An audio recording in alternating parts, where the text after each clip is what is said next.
ဒီနေ့မှာတော့ဘောလုံးပွဲကစားတဲ့နေရာမှာတကယ်ကိုအသုံးဝင်တဲ့ second half strategy အကြောင်းကိုပြောပြပေးသွားမှာဖြစ်ပါတယ်အဲ့တော့ဒီနည်းလမ်းကိုလည်းအချက်၃ချက်နဲ့ပြောပြပေးသွားမယ်ပထမတစ်ချက်အနေနဲ့ကအသင်းကြီးနဲ့အသင်းငယ်နဲ့တွေ့တဲ့ပွဲပါအဲ့တော့ဒီလိုတွေ့ပြီးတော့ပထမပိုင်းမှာအသင်းငယ်ကနိုင်နေတယ်ဆိုတဲ့ပွဲမျိုးအဲ့တော့ဥပမာဒီပွဲကိုကြည့်မယ်အဲ့တော့ဒီပွဲမှာဆိုလို့ရှိရင် Man City နဲ့ဘုံမောက်ကပထမပိုင်းမှာ 0-1 နဲ့နိုင်ထားတယ်ဒီလိုဆိုလို့ရှိရင်ကျွန်တော်တို့ကကောက်ချက်ချလိုက်မှာက Man City ကဒုတိယပိုင်းမှာတေချာပေါက်ဂိုးရဖို့ကြိုးစားလိမ့်မယ်အဲ့တော့တိုက်စစ်ပွင့်ပြီးစော့ပါအဲ့လိုဆိုလို့ရှိရင်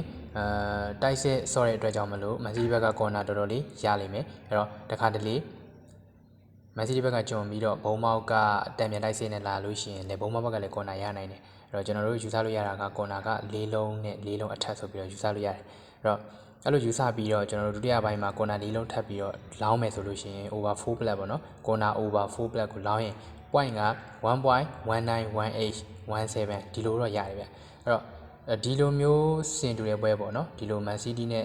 တစ်ချိန်နဲ့ကန်တဲ့စင်တူပွဲလေးတွေကို3-4ပွဲလောက်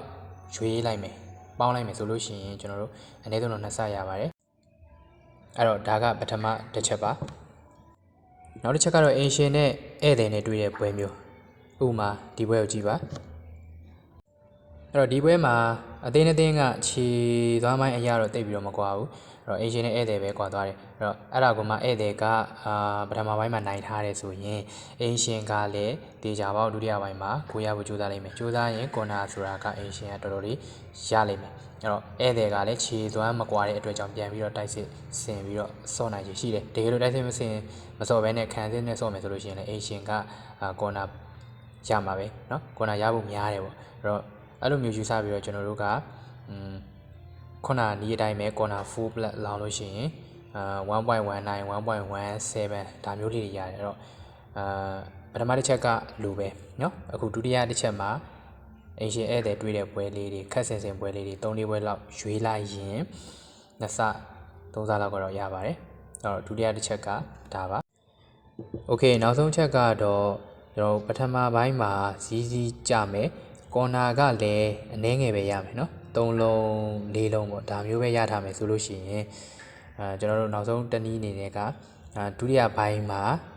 over goal over 0 over 1ပေါ့เนาะ over 1နဲ့ corner over 4 plat အဲ့နှစ်ခုပေါင်းလိုက်လို့ရှိရင်ကျွန်တော်တို့ 1.42 1.35 ဒါမျိုးရတယ်ဗျအဲ့တော့ဒီလိုပွဲမျိုးလေး3-4ပွဲလောက်ပေါင်းလိုက်လို့ရှိရင်2ဆကျော်ရပါတယ်အဲ့တော့တတိယနီးကတော့ဒီနီးပါအဲ့တော့အခုပြောခဲ့တဲ့အချက်တွေကကျွန်တော်ရဲ့အမြင်ကျွန်တော်ရဲ့ကိုယ်ပိုင်အတွေ့ကျွန်တော်ရဲ့ကိုယ်ပိုင်အတွေ့အကြုံနဲ့ရှင်ပြီးတော့